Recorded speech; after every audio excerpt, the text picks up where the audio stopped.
Syed Modi India international super 300 tournament लखनौमध्ये officially सुरू झाला आहे आणि यावर्षी हा इव्हेंट आधीपेक्षा जास्त मोठा, शार्पर आणि इंडियन बॅडमिंटनसाठी फार मीनिंगफुल वाटतोय। $2,40,000 प्राइस पर्स आणि हा टूर्नामेंट BWF वर्ल्ड टूर कॅलेंडरचा भाग असल्याने ही फक्त एक डोमेस्टिक टूर्नामेंट नाही।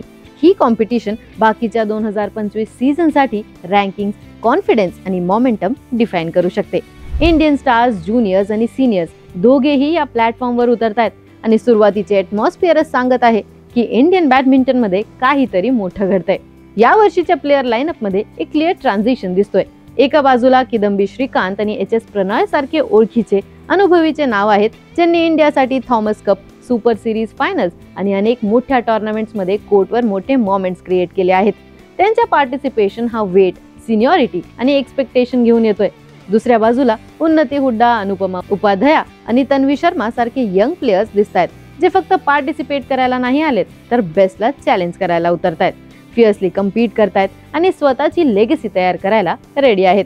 विमेन्स डबल इंडियाच्या बॅडमिंटन सेटअपमध्ये अजूनही एक प्रॉमिसिंग आणि सॉलिड डिपार्टमेंट आहे आणि सगळ्यांचं लक्ष पुन्हा त्रिशा जॉली आणि गायत्री गोपीचंद पुलेला या जोडीकडे आहे।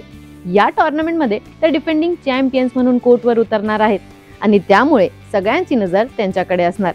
पण त्याच वेळेस ही साईन पण आहे की इंडिया आता डबल्समध्ये फक्त पार्टिसिपेट नाही करत आहेत, तर जिंकायसाठी उतरत आहेत।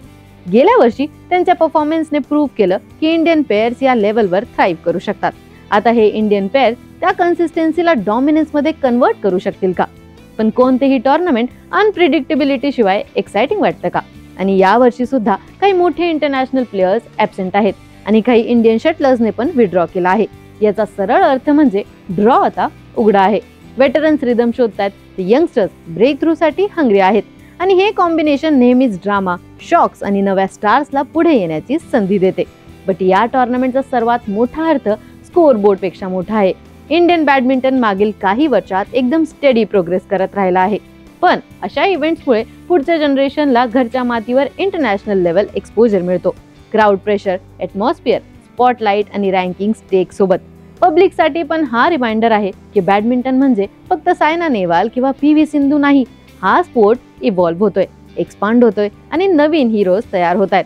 फॅन्स आणि अॅनालिस्टसाठी ही टूर्नामेंट एक प्रश्नांची मालिका आहे। श्रीकांत आणि प्रणय पुन्हा वर्ल्ड क्लास रिदम शोधतील का? यंगस्टर्स फिअरलेस पण कंट्रोल गेम प्ले घेऊन स्पॉटलाइट क्लेम करतील का? डबल्स हा अजूनही इंडियाचा सर्वात स्ट्रॉंग डिपार्टमेंट राहील का, की सिंगल्स आपला स्टेटस दाखवतील? आणि सर्वात महत्त्वाचं म्हणजे सुपर 300 इंडियाला पुढचा ऑलिम्पिक लेवल बॅडमिंटन हिरो देणार का?